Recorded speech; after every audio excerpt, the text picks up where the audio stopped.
They thought this would be another chapter, another back and forth, another headline that burns hot for a day and cools down by morning. But this one feels different, because when the phrase final message enters the conversation, it's not just dramatic, it's structural.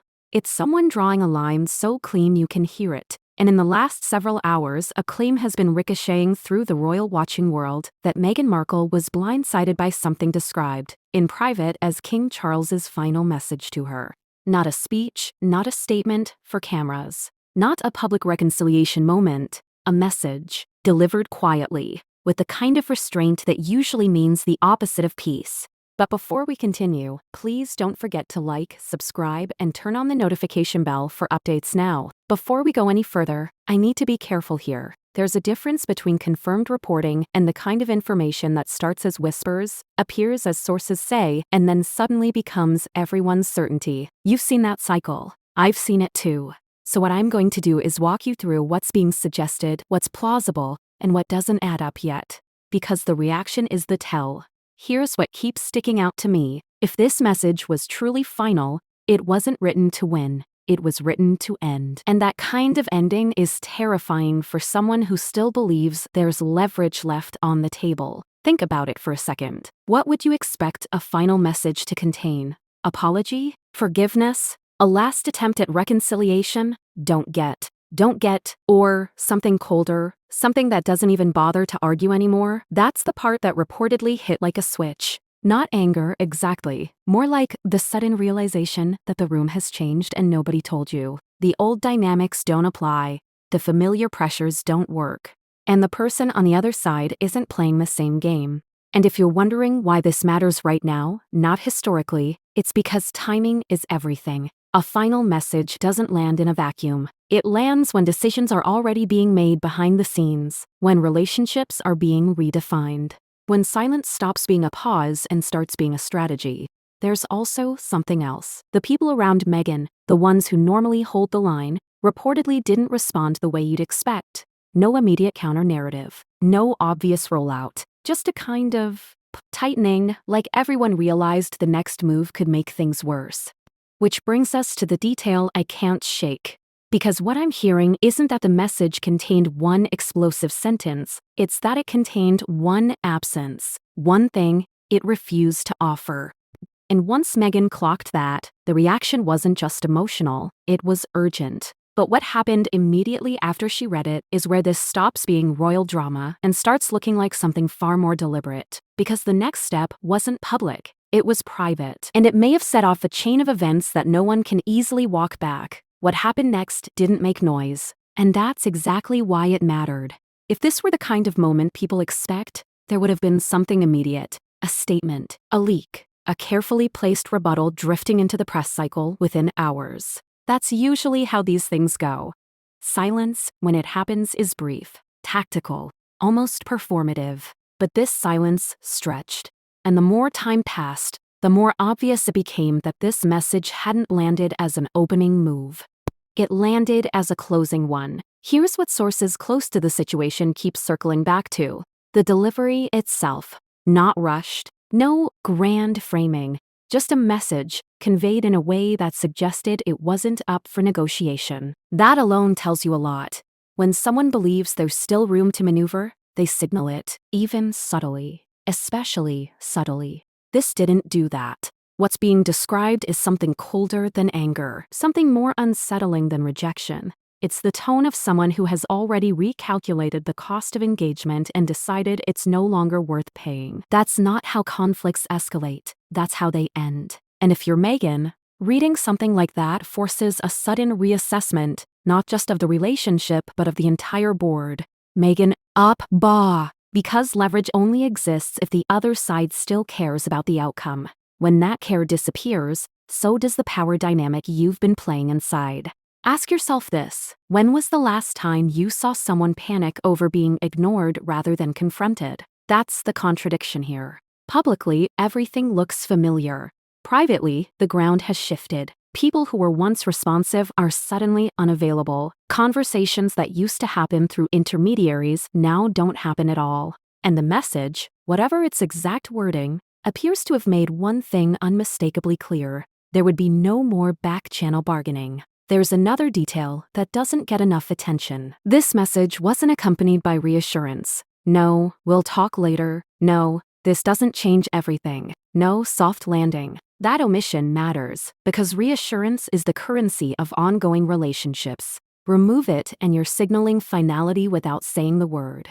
That's reportedly when the mood changed. Not explosive, not theatrical, more like a tightening spiral, connecting these persons. Advisors recalculating, phones going quiet, a sudden urgency to understand what had just been lost rather than what could be gained next. And here's where it gets uncomfortable. Because some people close to the situation realized something before Meghan did, they recognized that this wasn't a message designed to provoke a response. It was designed to make responses irrelevant. If that's true, and we'll unpack why it might be, then the real shock wasn't the message itself.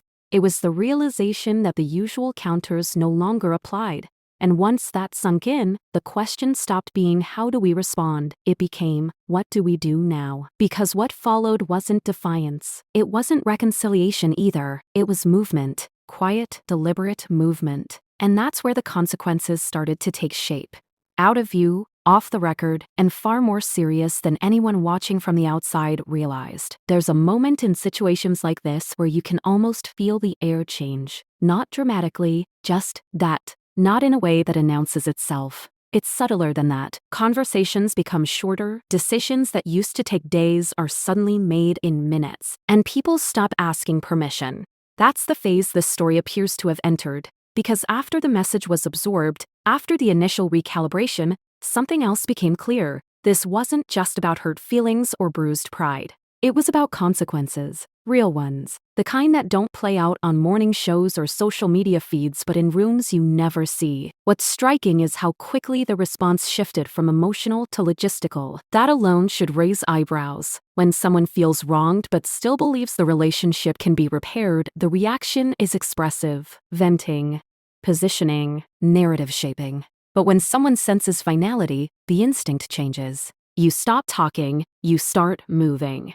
And that's exactly what seemed to happen. People familiar with Meghan's usual crisis rhythm noticed the difference immediately. There was no obvious attempt to soften the moment publicly. No immediate reframing. Instead, there was a pause, an unusually long one, followed by a flurry of behind-the-scenes activity that didn't line up with damage control. It looked more like preparation. Preparation for what, though? That's the question no one wants to answer out loud. One thing, it still happened. Because acknowledging it means admitting something uncomfortable. That the message may have closed doors Meghan assumed would always remain at least partially open. Titles, access, symbolic connections. These aren't just ceremonial. They're leverage points, and leverage only works if it's mutual. Here's where the irony deepens. The very restraint of the message may have amplified its impact. There were no accusations to refute, no insults to counter, no dramatic claims to disprove, just a tone that suggested the argument itself was over. That leaves very little to push against. Have you ever tried to fight a decision that's already been made? That's the position this appears to have created. Advisors scrambling not to rebut a narrative, but to understand a new reality. One where the familiar pressure points no longer respond, where silence isn't an invitation, it's a boundary. And boundaries are terrifying when you didn't expect them. What complicates things further is the timing. This didn't happen during a public feud or a fresh controversy. It happened in a quieter moment, when outward tensions seemed stable. That's usually when decisions like this land hardest, because they expose how much was happening out of sight. There's also a subtle shift in how people around Meghan reportedly spoke afterward. Less certainty, more hedging, fewer declarative plans. That kind of language change doesn't happen unless the ground has moved. Some observers initially mistook this for indecision. It wasn't. It was reassessment. Because once you accept that the message wasn't meant to invite dialogue, the strategy changes entirely. You're no longer negotiating, you're responding to an outcome. And here's the part that keeps resurfacing in quiet conversations. Someone on Meghan's side realized, perhaps too late, that the message wasn't reactive. It was anticipatory, written with the expectation that it would provoke a response, and structured so that any response would miss the point. That's not accidental. That's design. Which brings us to the detail that hasn't been fully unpacked yet, the specific line or absence of a line that made people go still. Because once that was understood, it became clear this wasn't about closing one chapter, it was about changing the rules of the story altogether. And when we look closely at that shift, the implications become far more unsettling than any headline suggests, especially for what it means going forward. There's a reason people keep circling back to what wasn't said. They can prove intimately to everyone. In situations like this, everyone expects a line, a phrase you can quote, something sharp enough to spark outrage or tender enough to invite sympathy. But what's being described here is different. The most destabilizing part of the message wasn't a sentence. It was a boundary. And once that boundary was recognized, everything snapped into focus. Because boundaries don't argue. They don't persuade. They don't threaten. They simply exist. And when you run into one unexpectedly, the shock isn't emotional at first. It's cognitive. You realize you've been operating with an outdated map. This is where the reaction reportedly tipped from urgency into something closer to disbelief. Up until that point, there had always been an assumption, unspoken, but present, that there was still a path back to conversation, that if things escalated too far, someone would blink, someone would reach out, someone would offer a soft reset. This message didn't do that. Instead, it appears to have clarified one thing with uncomfortable precision. There would be no future engagement on those terms, no renegotiation of past grievances, no symbolic gestures to keep the door ajar, and crucially, no invitation to respond. That last part is what rattled people, because what do you do with a message that doesn't ask for anything? Think about it. When someone sends a final warning, they're still seeking compliance. When someone offers reconciliation, they're seeking peace. But when someone communicates finality without demand, they're signaling that the decision has already been absorbed into action. That's why this landed the way it did, and it explains the emotional whiplash that followed. Not anger spilling outward, but frustration folding inward, the kind that comes from realizing the familiar tools, media pressure, moral framing, strategic visibility, might not apply anymore. There's another layer here that's easy to miss. By refusing to offer reassurance, the message also removed ambiguity. Ambiguity is where influence lives. It's the space where people maneuver, reinterpret, and delay. Strip that away, and you're left with something stark, a fixed outcome. That's when the conversations reportedly changed tone. Less about next moves, more about damage limitation. Less about shaping perception, more about preparing for absence. And absence in this context isn't just personal.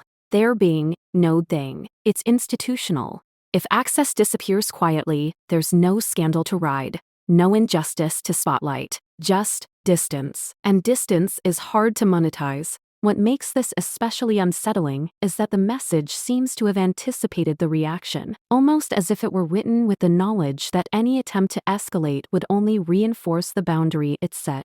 That's a rare kind of leverage, the kind that comes from stepping out of the conflict entirely. So the real question isn't whether the message was harsh or kind, it's whether it made itself immune to rebuttal. Because once you understand that, the frantic recalculations, the sudden silences, the shift in posture, they all make sense. This wasn't about losing an argument, it was about losing the frame. Down the connected, Don May, and if that frame is gone for good, then what follows won't look like a feud or a reconciliation. It will look like something quieter, slower, and far more consequential. A gradual realignment that only becomes obvious when it's already complete. And that's where this story turns again.